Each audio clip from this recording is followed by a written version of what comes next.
नमस्कार। श्रीमान आयुक्त कॉलेज शिक्षा राजस्थान के निर्देशानुसार राजकीय लोहिया महाविद्यालय चूरू के इतिहास विभाग के तत्वावधान में आयोजित ऑनलाइन ज्ञानदूत 2.0 श्रृंखला में मैं डॉक्टर डी के चारण आप सभी का हार्दिक अभिनंदन करता हूं। आज हमारे साथ स्टूडियो में उपस्थित हैं डॉक्टर मदनलाल मीना। डॉक्टर मदनलाल मीना राजस्थान के राजकीय महाविद्यालय पाटन के इतिहास विभाग में एसोसिएट प्रोफेसर पद पर सुशोभित हैं। आप राजस्थान ही नहीं देश के एक बड़े पुरातत्ववेत्ता हैं। मैं डॉक्टर मदनलाल मीना का स्टूडियो में हार्दिक स्वागत करता हूं और बड़े आदर सहित आमंत्रित करता हूं डॉक्टर मदनलाल मीना साहब को कि वे अपना व्याख्यान प्रारंभ करें। डॉक्टर मीना। हाँ, नमस्कार सर। आज हम लोग राजस्थान के इतिहास में राजस्थान की प्राचीन सभ्यताओं के प्रथम भाग में ताम्र पाषाणिक संस्कृतियों की चर्चा करेंगे। मध्य प्रदेश के बाद में राजस्थान पुरातात्विक दृष्टि से सबसे महत्वपूर्ण राज्य है भारत का, और 20वीं शताब्दी में जब पुरातात्विक अन्वेषण का काम प्रारंभ हुआ, देश में सिंधु सभ्यता के विभिन्न पुरास्थल खोजे जा रहे थे, उनका उत्खनन किया जा रहा था। ऐसे समय में राजस्थान में हमें राजस्थान के साथ साथ में मध्य प्रदेश और गुजरात के भाग में कुछ ग्राम्य संस्कृतियां दिखाई दी, और उन सभी ग्राम्य संस्कृतियों में लगभग एक समानता उसमें दिखाई देती है। उन ग्राम्य संस्कृतियों को भारतीय पुरातत्ववेत्ताओं ने ताम्र पाषाणिक संस्कृतियों का नाम दिया, क्योंकि तांबे के औजारों के साथ साथ में, या यूं कहें कि ताम्र सामग्री के साथ में, उनमें लघु पाषाण प्रस्तर उपकरण बहुतायत में मिलते थे। इस दृष्टि से हम राजस्थान को अगर देखें तो जब राजस्थान के उत्तरी भाग में सिंधु सभ्यता फल फूल रही थी, ऐसे समय में राजस्थान के दक्षिणी भाग में विशेषकर उदयपुर, चित्तौड़, राजसमंद, भीलवाड़ा, बूंदी और झालावाड़ का क्षेत्र, इसमें एक नई ग्राम्य संस्कृति सामने उभर कर आती है। एक बहुत बड़ी सभ्यता के रूप में वो अपना विस्तार करती हुई दिखाई देती है, जिसे भारतीय पुरातत्व में आहार संस्कृति के नाम से जाना जाता है। क्योंकि इस क्षेत्र की सबसे बड़ी जो नदी थी वो बनास थी, इसलिए इस संस्कृति को कई बार बनास संस्कृति के नाम से भी जाना जाता है। और उत्तरी राजस्थान की या उत्तरी पूर्वी राजस्थान की बात करें तो उसके समकालिक सीकर, झुंझुनू, चूरू और आपका जयपुर जिले की कुछ तहसीलों में, विशेषकर कोटपुतली, शाहपुरा का जो इलाका है, उसमें एक नई संस्कृति पनपती हुई दिखाई देती है, जिसका मुख्य केंद्र सीकर जिले में नीमका थाना के पास में गणेश्वर में था, इसलिए उसको गणेश्वर संस्कृति के नाम से जाना जाता है। दक्षिण में जहाँ आहार केंद्र था तो उत्तर में गणेश्वर था। दोनों में कुछ समानताएं होते हुए भी अपनी अपनी विशिष्टताओं के कारण अलग अलग दिखाई देती है, एक ही काल की होते हुए भी। आमतौर पे हम लोग जिन संस्कृतियों में तांबे के औजारों के साथ में पत्थर के बने हुए उपकरणों का प्रचलन था या मिलता है, उन्हें प्राय ताम्र पाषाणिक संस्कृतियां कहते हैं, इसमें कोई दो राय नहीं है। और भारतीय ताम्र पाषाणिक संस्कृतियां जो हैं वो ग्राम्य संस्कृतियां अपने आप में, लेकिन उनका विस्तार जब देखते हैं तो लगता है कि वो अपने आप में एक बहुत बड़ी सभ्यता थी, बड़ी सभ्यताओं के केंद्र वो रहे हैं। प्रत्येक संस्कृति की अपनी अपनी विशिष्ट मृदपात्र परंपराएं हैं, उनकी हम आगे चर्चा करेंगे। हमारे यहाँ जब भारत में 20वीं शताब्दी में अन्वेषण का कार्य प्रारंभ हुआ तो मध्य प्रदेश में कायथा, मालवा, ये दो संस्कृतियां मिलती हैं इसके समकालिक। तो इधर गुजरात में, महाराष्ट्र में जोरवे संस्कृति दिखाई देती है, हम उसकी चर्चा करेंगे। गुजरात और राजस्थान में जब सिंधु सभ्यता का अस्तित्व बना हुआ था, तभी दक्षिण पूर्व में राजस्थान में अरावली पर्वत श्रृंखला के पश्चिम में स्थित क्षेत्र में हमें एक ताम्र पाषाणिक संस्कृति दिखाई देती है, जिसको हम लोग आहार संस्कृति के नाम से जानते हैं।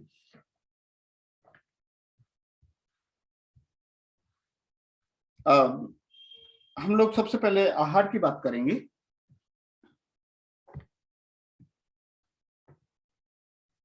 देखिए, हम भारत में जो ताम्रपाषाणिक संस्कृतियां आई वो तीसरी सहस्त्राब्दी ईसा पूर्व और दूसरी सहस्त्राब्दी ईसा पूर्व के मध्य में आई। विशेषकर इनका जो काल जो रहा वो आपका द्वितीय सहस्त्राब्दी ईसा पूर्व रहा और ये सिंधु सभ्यता की समकालिक हमें मिलती हैं। सबसे पहले हम आहार संस्कृति की चर्चा करते हैं। यहाँ पे उदयपुर जिला मुख्यालय के अंतर्गत आहार एक केंद्र है जिसको आयड के नाम से, धूलकोट के नाम से या ताम्रवती के नाम से जाना जाता है। और इसका सबसे पहले पता लगा हमें 1950 के दशक में, 1952-53 और 1953-54 में राजस्थान राज्य पुरातत्व विभाग के तत्कालीन अधिकारी रतन चंद्र अग्रवाल साहब के निर्देशन में वहां पे उत्खनन हुआ और एक नई परंपरा का पता लगा जिसको कृष्ण लोहित पात्र परंपरा कहा गया। हम लोग आमतौर पे उसको black and red ware pottery के नाम से जानते हैं। इस संस्कृति के अब तक दक्षिणी राजस्थान की अगर बात करें तो केवल दक्षिणी राजस्थान ही नहीं, मध्य प्रदेश में उज्जैन और मंदसौर के जो जिले हैं इन सब में मिला के 100 से ज्यादा पुरास्थल जो है चिन्हित कर लिए गए हैं। उनमें बहुत सारों का उत्खनन हो चुका है। आप ये मैप देख रहे हैं, इसमें 43 केंद्रों का नाम है जिनमें मुख्य रूप से आहार, गिलूंड, बालाथल, ओजियाना, लाचूड़ा और बूंदी जिले में नमाना ये महत्वपूर्ण है, केंद्र हैं अपने आप में। आहार का जब उत्खनन हुआ उसके बाद में एक बार पुणे 1961-62 में 3 एजेंसियों ने मिलकर वहां पे उत्खनन किया और उत्खनन के परिणाम स्वरूप जो कुछ हमें मिला उसके आधार पर हमने आहार संस्कृति की विशेषताओं को गढ़ा है। 1961-62 में Deccan college and post graduate college Pune के डायरेक्टर SD संकालिया साहब और राजस्थान राज्य पुरातत्व एवं संग्रहालय विभाग के रतन चंद्र अग्रवाल साहब और ऑस्ट्रेलिया के मेलबोर्न विश्वविद्यालय ने मिलकर संयुक्त रूप से वहां पे उत्खनन किया और उसके परिणाम स्वरूप जो सामने आया उसके आधार पर हमने आहार संस्कृति की विशेषताओं को गढ़ा है। दूसरा जो महत्वपूर्ण स्थान जो है वो गिलूंड है, चित्तौड़ जिले में।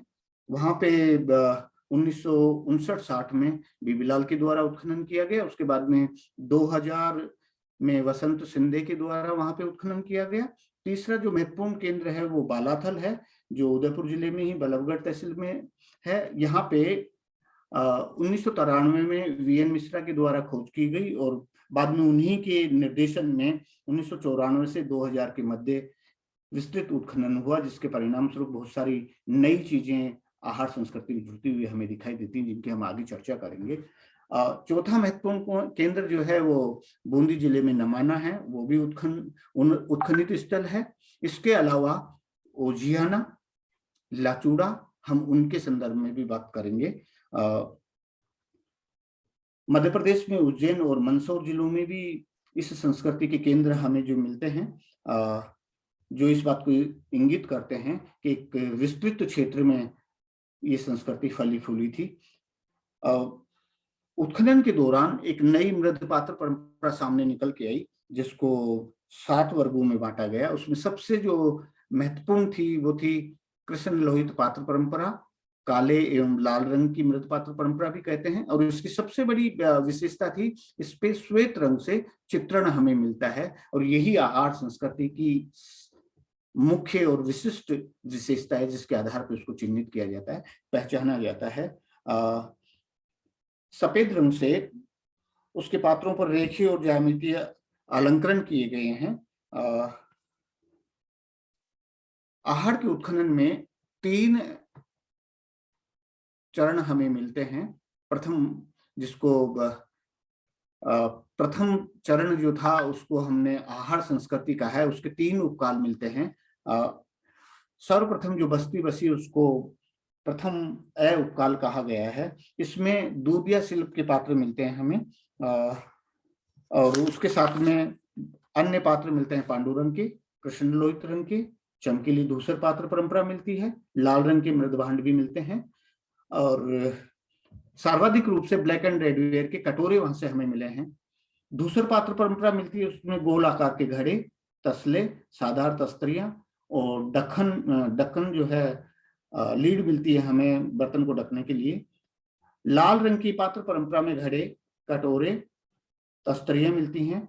सबसे बड़ी बात यह है कि हम जो सिंधु सभ्यता में साधार तस्तरी की बात करते हैं वो हमें आहट के प्रथम अ उपकाल में भी दिखाई देते हैं। साधार तस्तरियां हमें यहाँ से प्राप्त हुई हैं। इसके बाद में प्रथम ब उपकाल में प्रथम अ उपकाल का जो दूधिया प्रलेप के जो बर्तन थे, जो पांडुरंग के बर्तन थे, वो गायब हो जाते हैं और एक नई प्रस्तर भांड परंपरा आती है जिसको स्टोनवेयर कहा जाता है। इसमें बड़े बड़े जार बनने लगे, स्टोरेज जार, जिसमें तरलीय पदार्थों को जो है संग्रहित करने का काम किया जाता था। इसके अतिरिक्त साधार तस्तरियां मिलती हैं, थालियां मिलती हैं, गहरे कोणाकार कटोरे मिलते हैं हमें, खोखले आधार वाले कटोरे मिलते हैं, गोल आकार के बर्तन मिलते हैं। तीसरा जो फेज था जिसको प्रथम से उपकाल कहा गया है, उसमें लाल रंग की पात्र परंपरा के अतिरिक्त चित्रित कृष्ण लोहित पात्र परंपरा के बर्तन मिलते हैं। कृष्ण लोहित रुक्ष पात्र परंपरा के बर्तन मिलते हैं और लाल रंग की चमकीली मृदभांड परंपरा के बर्तन मिलते हैं हमें। प्रस्तर भांड तीसरे फेज में लुप्त हो जाता है।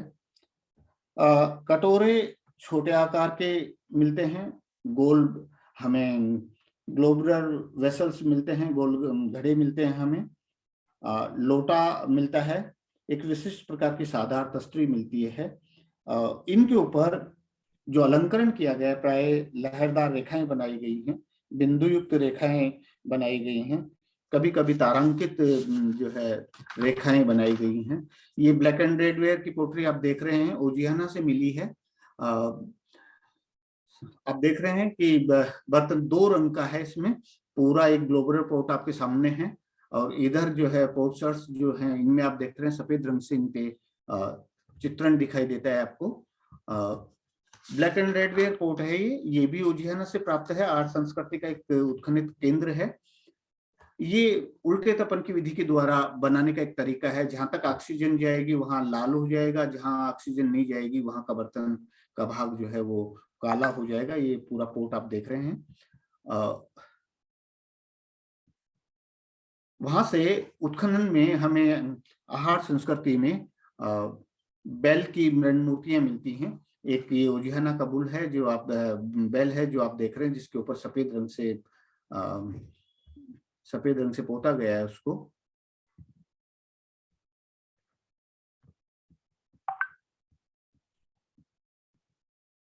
ये ओजियाना से बैल प्राप्त हुआ है, मिट्टी का बना हुआ है।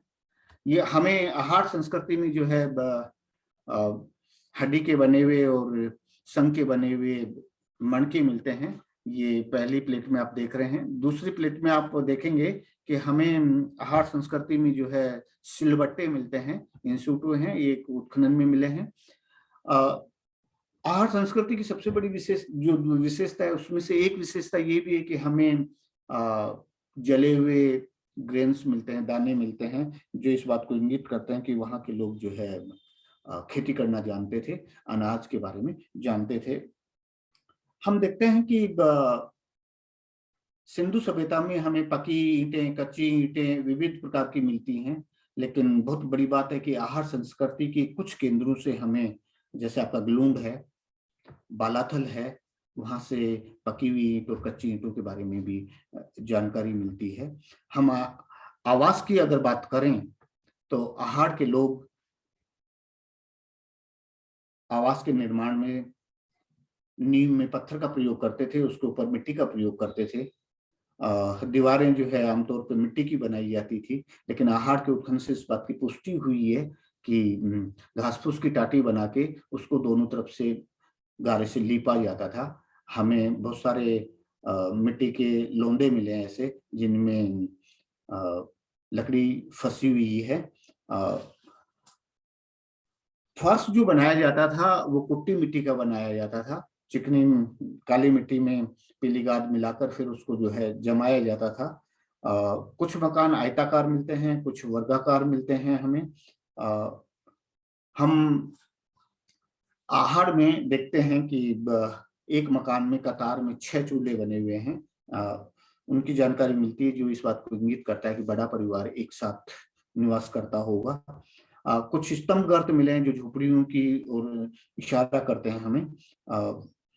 हमें ग्लूम से पकी हुई ईंटों की का एक चैम्बर मिला है जो 9 मीटर लंबा है, 4.5 मीटर चौड़ा है। एक दीवार मिली है जो 10.80 मीटर लंबी है।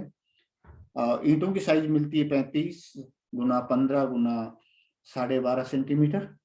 बालाथल से हमें एक 600 वर्ग मीटर में मध्यम भाग में एक गढ़ी जैसी संरचना मिली है, जो इस बात को इंगित करता है कि हड़प्पा के लोगों की तरह वो भी पक्का निर्माण करने लग गए थे। सैंधव सभ्यता के अतिरिक्त हमें ताम्रपाषाणिक संस्कृतियों में भवनों में पक्की ईंटों का प्रयोग भारत में केवल आहार संस्कृति के केंद्रों पर दिखाई देता है, जो अपने आप में एक महत्वपूर्ण तथ्य है हमारे लिए। बालाथल से धान, चना, मूंग, जौ, गेहूं के जले हुए अर्ध दाने मिलते हैं। हमें पालतू पशुओं के बारे में जानकारी मिलती है, जंगली पशुओं के बारे में आहार संस्कृति के केंद्रों से जानकारी मिलती है। पालतू पशुओं में गाय, बैल, भैंस, भेड़, बकरी, सुअर, तो जंगली पशुओं में हिरण, चीतल, सांबर, नीलगाय, जंगली सुअर, इनकी कटी फटी हड्डियां हमें मिलती हैं। बैल के हमें मरण में मूर्तियां मिलती हैं। यहाँ तक कि नेवला, चूहा, कछुआ, मछलियों की हड्डियां, छोटी चिड़ियों की हड्डियों के बारे में हमें जानकारी मिलती है। हमें जो है आहार संस्कृति में अर्ध बहुमूल्य पत्थर पर बने हुए मणके मिलते हैं, ये आप देख रहे हैं। ये एक उजियाना से एक टॉय कार्ट मिला है हमें, जो गाड़ी को दर्शाता है। हमें वहां से जो है कॉपर ऑब्जेक्ट्स मिलते हैं, भट्टियों के बारे में जानकारी मिलती है, धातु निष्कर्षण की जानकारी मिलती है। वो लोग धातु को गलाना जानते थे और गला के उसको जो है चद्दर बनाकर उसका एक निर्धारित आकार प्रकार में प्रयोग करना जानते थे। हमें बालाथल और आहार से भट्टी के बारे में जानकारी मिली, मूसक के बारे में जानकारी मिली है, बने हुए कॉपर के ऑब्जेक्ट्स हमें मिलते हैं। ये एक मड ब्रिक है, ऊपर नीचे एक माइक्रो बुल है, बहुत छोटा बनाया हुआ है। हड़प्पा सभ्यता की तरह फियांस का एक बना हुआ ये बीड हमें मणका जो है ओजियाना से प्राप्त होता है। इस प्रकार के मिट्टी के मणके बनाए जाते थे। नीचे आप मृण्मय मूर्तियों में बैल की बहुत छोटी छोटी लघु आकृतियां देख रहे हैं। हमने अभी बात की थी कि हमें आहार से चूल्हा मिलते हैं। ये चूल्हे आपको दिखाई दे रहे हैं। ये चूल्हे देखिए, आधुनिक चूल्हों की तरह ही हैं, एक ही चेम्बर में है। ये एक सिलबट्टा है जिसपे पीसने का काम किया जाता होगा मसाले को। ये आहार से हमें प्रथम फेज से जो है लोटा मिलता है, प्रथम उपकाल ऐसे जो है ये लोटा मिला है मिट्टी का बना हुआ। ये एक स्टोरेज जार है, बड़ा बर्तन है जिसमें खाद्य और तरल पदार्थ को संग्रह किया जाता था। एसडी संकालिया की टीम ने उत्खनन के बाद में जिस प्रकार के उनको आवासीय संरचनाओं के बारे में जानकारी मिली, एक उस बस्ती का एक नक्शा बनाया है। उस बस्ती को जो है दोबारा से जो है बनाने का प्रयास किया है और उसमें वो बता रहे हैं इस चित्र में कि किस प्रकार की झोपड़ियां रही होंगी, किस प्रकार के मकान रहे होंगे, गलियां कैसी रही होंगी, लोग कैसे काम करते होंगे। एक यहाँ पे एक पोर्टर को दिखाया गया है। यहाँ पे जो है ये देख रहे हैं, ये बैलगाड़ी चल रही है। एक ये अनुमान किया गया कि इस प्रकार की बस्ती जो है वहां पे रही होगी। हम आहार संस्कृति के कालक्रम की बात करें तो निश्चित रूप से ये मालवा संस्कृति से पूर्व की है, इसमें कोई दो राय नहीं है। आहार संस्कृति की मुख्य विशेषताओं की बात करें अगर हम, तो ये कह सकते हैं कि आहार संस्कृति की प्रमुख विशेषताओं में चाक पर बने हुए सुंदर मृदभांड, लघु पाषाण उपकरणों का अभाव, धातु शोधन का ज्ञान, अच्छे तथा सुदृढ़ आधार वाले भवनों के निर्माण इत्यादि की गणना की जा सकती है। एसडी संकालिया ने इन्हीं कारणों से आहार संस्कृति को ताम्र पाषाणिक न कहकर केवल ताम्र संस्कृति की संज्ञा प्रदान की है। आहार संस्कृति भारत की अन्य ताम्र पाषाणिक संस्कृतियों से कुछ भिन्नता लिए हुए है। जब आहड़ का उत्खनन हो रहा था उस समय उत्खननकर्ताओं ने यह अनुमान लगाया था कि आहड़ में जो ताम्र सामग्री आ रही है वो खेतड़ी क्षेत्र से मंगवाई जाती होगी, लेकिन बाद में आरसी अग्रवाल साहब को आहड़ से 12 किलोमीटर दूर मतून और उमरा नामक स्थानों पर प्राचीन खदानों के बारे में जानकारी मिली, धातु निष्कर्षण स्थल मिले। उसके आधार पर बाद में कहा जाने लगा कि खेतड़ी के साथ साथ में स्थानीय स्तर पर भी धातु निष्कर्षण का कार्य किया जाता था। हम काल की अगर बात करें तो विद्वानों का मानना है कि 2500 ईसा पूर्व से लेकर 1800 ईसा पूर्व के मध्य आहड़ संस्कृति दक्षिणी राजस्थान में फली फूली और उसका विकास हुआ। उत्तरी राजस्थान की बात करें तो गणेश्वर संस्कृति का नाम आता है। इसका विस्तार क्षेत्र सीकर, झुंझुनू, जयपुर जिला की कोटपुतली तहसील में हमें दिखाई देता है। अब तक करीब 50 से ज्यादा पुराई स्थल चिन्हित कर लिए गए हैं। इस संस्कृति की जो सबसे बड़ी विशेषता है वो ये है कि यहाँ पे हमें ब्लैक एंड रेड वेयर की बजाय लाल रंग की मृदपात्र परंपरा मिलती है, जो सिंधु सभ्यता के केंद्र कालीबंगा के फैब्रिक डिश से मिलती जुलती है। इस पुरास्थल का सर्वप्रथम पता 1977 में आरसी अग्रवाल के द्वारा लगाया गया। उसके बाद में 1978-79 से लेके 1984-85 के मध्य लगभग 8-9 सत्रों में यहाँ पे आरसी अग्रवाल के नेतृत्व में उत्खनन हुआ। 3 चरणों की जानकारी मिली। प्रथम चरण लघुपाषाण काल से संबंधित था, दूसरा चरण जो है वो ताम्रपाषाण काल से संबंधित है, लेकिन ताम्र धातु के बारे में जो जानकारी मिलती है वो बहुत सीमित मात्रा में मिलती है। और अंतिम और तीसरा जो चरण था वो विकसित ताम्रपाषाण काल का हमें गणेश्वर से प्राप्त होता है। क्योंकि गणेश्वर संस्कृति से संबंधित एकमात्र गणेश्वर का ही उत्खनन हुआ है, उसी के आधार पे गणेश्वर संस्कृति की विशेषताओं को जो है स्थापित किया जाता है। यहाँ जो है यहाँ से हमें बड़ी संख्या में ताम्र सामग्री मिली है। पूरे उत्खनन के दौरान 5000 से ज्यादा ताम्र निर्मित उपकरण हमें यहाँ से प्राप्त होते हैं, जिसके आधार पे भारतीय पुरातत्ववेत्ता जो हैं गणेश्वर को ताम्रपाषाणिक संस्कृतियों की जननी कहते हैं। उत्खननकर्ता भी इसी ओर संकेत करते हैं। हमें यहाँ से तीसरे चरण में 99% सामग्री ताम्र निर्मित मिलती है और उसमें बाणाग्र हैं, अंगूठियां हैं, चूड़ियां हैं, छेनी है, गेंद हैं, कुल्हाड़ियां हैं। इसके अलावा बहुत सारी जो सामग्री हमें मिलती है। यहाँ से लाल गुलाबी रंग के मृदपात्र परंपरा के बारे में जानकारी मिलती है। और उन मृदपात्रों की अगर हम बात करें, पात्र प्रकारों की करें तो उसमें गुलदस्ते, चोंचदार पात्र, हत्तेदार प्याले, मटके, बेलनाकार मटके, आपका स्टोरेज जार, पूजा की थाली, प्याले, तसले, इनकी जानकारी मिलती है। यहाँ उत्खनन के दौरान हमें टीसी केक, मृण में चूड़ियां भी प्राप्त हुई हैं। कुछ परफोरेटेड जार जो होता है छिद्र युक्त पात्र, उसके बारे में भी जानकारी मिलती है।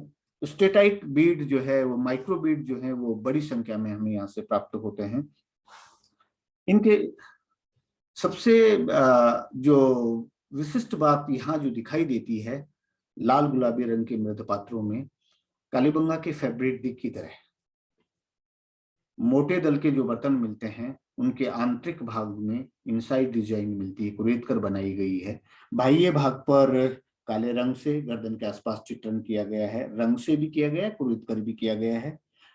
चित्रण में मुख्य रूप से बिंदुओं का अंकन मिलता है, हमें ज्यामितीय अंकन मिलता है, आड़ी तिरछी रेखाओं के बारे में जानकारी मिलती है, गोलाकार अंकन के बारे में जानकारी मिलती है, त्रिकोणीय रेखाओं के बारे में जानकारी मिलती है।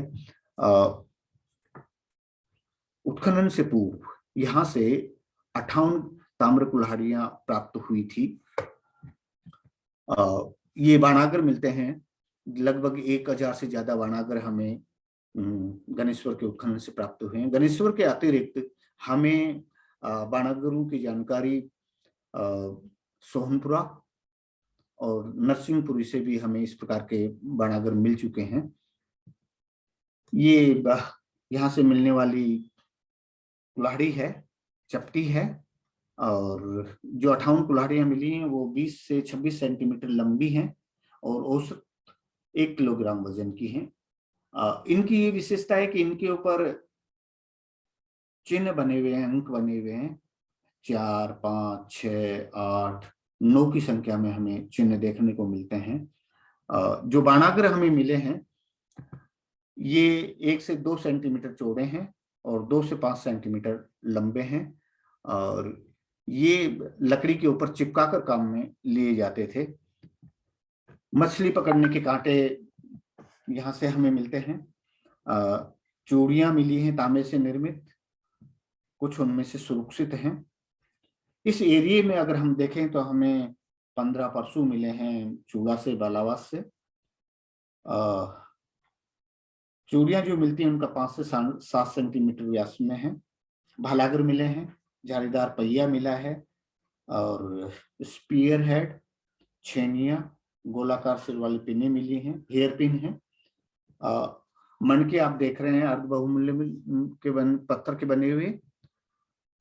सोनपुरा से हमें ये पाइगा से जो है स्पेयर हेड, बेंगल और छेनी जो है, चीजल जो है तांबे से बनी हुई मिली है। ये टुकड़ा जो है बाणागर का है, एरोहेड का है। ये स्पेयर हेड देख रहे हैं और एक एरोहेड का टुकड़ा देख रहे हैं आप। इस प्रकार हम देखते हैं कि राजस्थान में सिंधु सभ्यता के समकालिक या सिंधु सभ्यता के पैरेलल हमें पूरे राजस्थान में ताम्र पाषाणिक संस्कृतियों के केंद्र दिखाई देते हैं, जो तत्कालीन राजस्थान में विकसित हो रही थी। वो लोग तांबे का ज्ञान रखते थे। स्थानीय स्तर पर तांबे को निकालना, गलाना, फिर चद्दर का रूप देकर उसको एक निर्धारित आकार प्रकार में उपकरण औजार बनाए जाते थे। हमें इस बात की जानकारी मिलती है कि गणेश्वर की जो ताम्र सामग्री जो थी वो सिंधु सभ्यता के कालीबंगा, और कालीबंगा के साथ साथ में आपका राखीगढ़ी, बनावली, इन केंद्रों पर जो है तांबे की सामग्री भेजी जाती थी।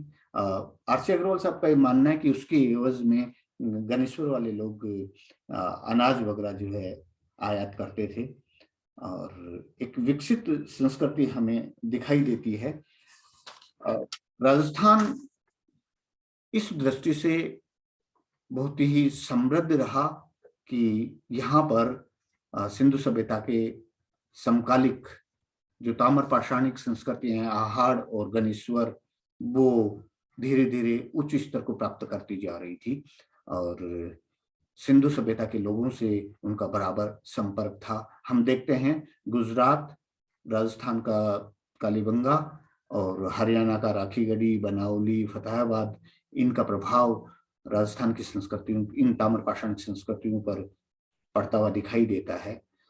पहले कहा जाता था कि केवल सिंधु सभ्यता में